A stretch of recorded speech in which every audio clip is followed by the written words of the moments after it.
Welcome to Take Two. Rock 95 Morning Crew and the podcast. Craig, Brian, and MJ here. We're right in the thick of the Olympics. The games going on right now in Paris. What are you into? What are you not into? Yeah, well, so far, what do we think? I mean, the biking we're catching in the morning, the BMX biking. That's pretty good. Yeah, I'm loving I don't mind that. Yeah, I like the individual sports where, there's like a freestyle skill to it. Like I've always liked the diving, where you get to do a routine and you know. The diving specifically, though, the synchronized aspect is so much more impressive, I think. it is. That there's two of you doing it. Yeah. Yeah, and know? you're always like, oh, that person was just a hair off. Yeah, when right? they do the slow-mo, you're like, Yeah. It's not quite. entry was off. Yeah. At first, you're like, oh, that's impressive, but you're right. Then the slow mo, Right. it's like, oh, not as impressive as I And thought. you become very quickly a snob. Very much. With diving. Like, you'll see 3 teams go, and then on the 4th, you're kind of an expert. Yeah. Meanwhile, the way I dive is like my legs are in the water and I hop in. Like, Just slide in like an old lady, grab the edge of the pool and just sink in. Well, there was that one person too that they dove and they landed flat on their back. 0 It wasn't even a point belly flap. 0. Is that what they got? Yeah. oh, and his face, the slow motion, and he's Yeah. just in pain when he hits that water. And Yeah. I felt horrible for that guy.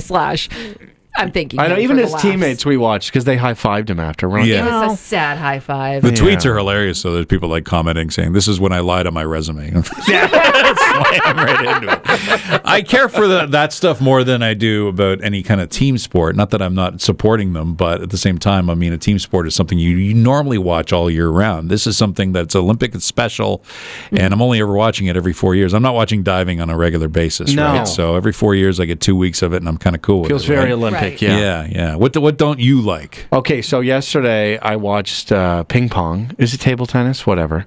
And which is a weird Olympic sport anyway, because it's very activity-like. Did they play Right. ping pong with their ping pong battles? Yeah, they're impressive. You're watching it and they're good. But then when there was doubles, I went, do we need doubles? Like if you're the single champion, you're the best.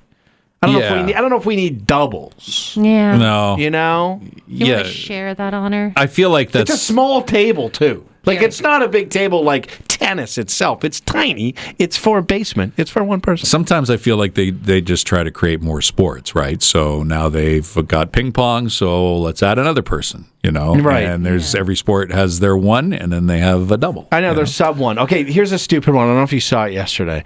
The 3-on-3 basketball. Did you see that? Oh, really? 3-on-3. It's half court. So Oh, that's the dude. official. It's just half a court. Yeah. They don't even have to clear it and all this unless they hit the rim. It's very playground rules. It's almost like we're gonna have bump next time. No, seriously, that's what my kids played in gym class this year. They're in elementary school. Yeah, 3-on-3. And I go, 3-on-3 half court. if you're on the 3-on-3 team, you didn't make the real team. Like, Yeah. are you really the best? You know what I mean? Yeah. Yeah, like, I won- sorry you didn't make it, Bill, but you're in the 3-on-3. You're in the I 3-on-3. wonder if there's an Olympic sport for horse. You know Right, horse? right. Probably is. I feel like there's just sports out there that we just don't even know about. Like there's so many in the summer games as opposed to winter games. You're limited to winter. Right. It's got to have snow or ice or it doesn't count, I know, right? and I love the people that bring up the ideas like 3-on-3 basketball. They probably also were like, and what about tetherball? No, that's stupid. Okay, but you like basketball. Oh, I would Okay. so watch tetherball. I I, know. love tetherball. Olympic tetherball. That would be fantastic. Even Foursquare. Is there horseshoeing? Is there Horseshoe would be horseshoe great. Olympics? Absolutely. I mean? Yeah. Now right. those are summer games. Yeah. Right? Right? Where do they draw the line? Yeah. You know? I don't know if they do because they've been trying to get chess into the Olympics for several years now. And of course, we've had breakdancing this year, right? Yeah. That's And come on, breakdancing is so not Olympic. we haven't had it yet, I don't think. No, I haven't seen any replays of But I it. can't wait. That's the area I grew That's going to be his sport. I grew up with Electric Boogaloo too.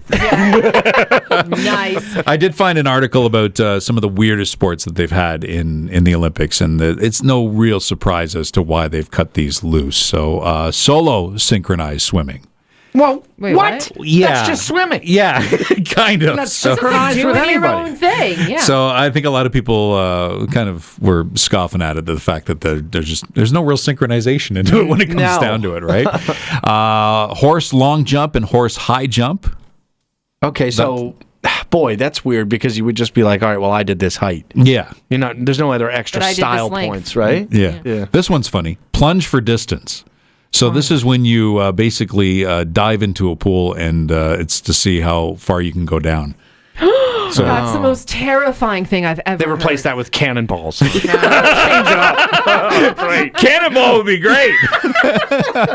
Anyway, it had it in the 1904 Olympics, the plunge for When they distance. had nothing going on. They had nothing. The diving rings. The official diving rings. Can you dive? No, we'll just go for plunge then. Yeah. The 300-meter steeplechase. Have you ever seen this? This is basically running in water and jumping over the hurdles. Running in the Wow. water. Yeah. It's just what? It's kind of shallow water, then it's got to Yeah. be, right? Yeah. And then you're just jumping over splashing hurdles. through. Yeah, that's almost like, training for an action movie. It's all the stunt. That's right. That's true. In 1900, pigeon shooting. Well, Live pigeon I can shooting. see how that's Literally not shooting really allowed. pigeons? Want to have Duck Hunt from Nintendo on there too? Yeah. In 1912, they've had pistol dueling. Pistol Whoa. dueling? Yeah. At 20 paces. Oh, nice. Think And on it. draw. That guy won the silver medal. I go, I don't know if he's enjoying it. He's on the ground over there. Art.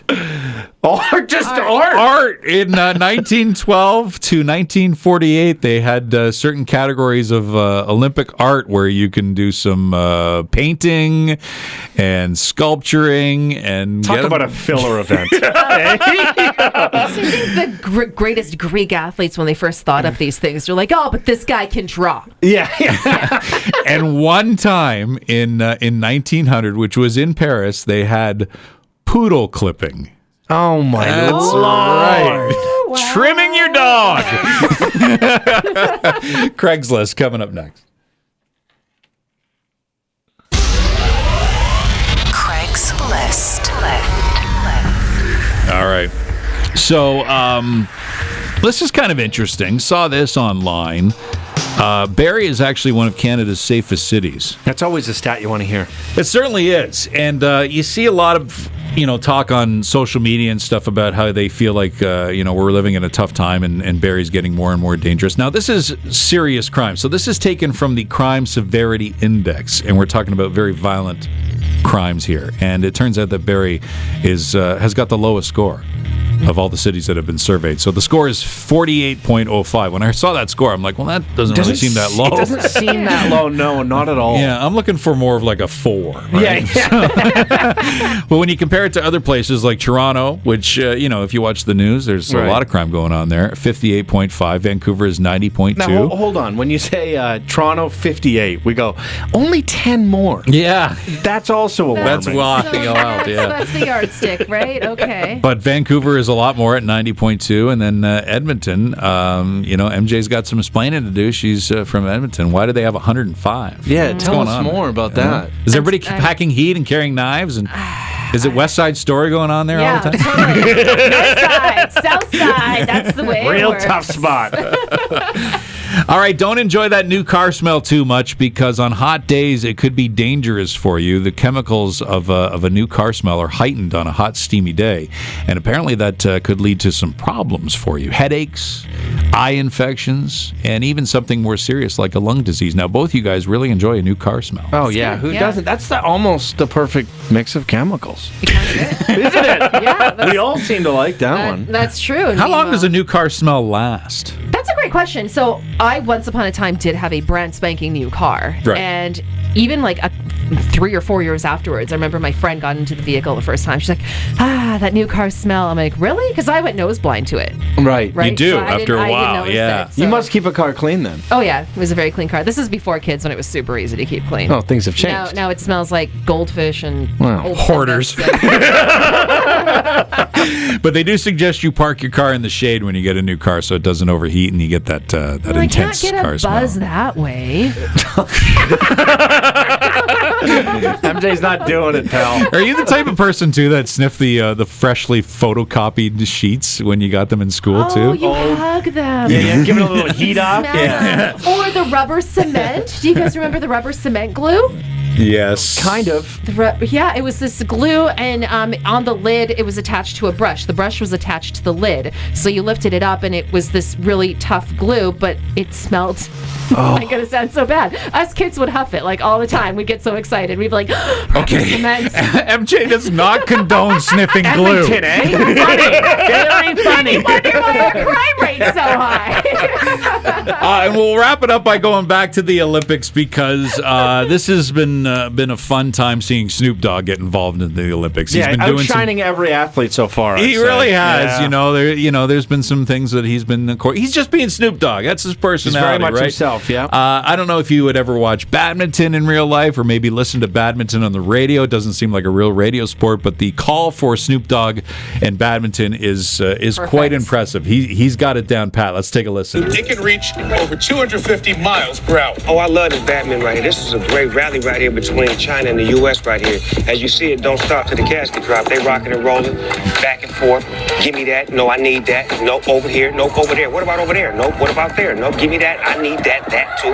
No, sit down somewhere. Get out. Wait a minute. Hold it. Way up in the sky. Now down. Back up. Over there.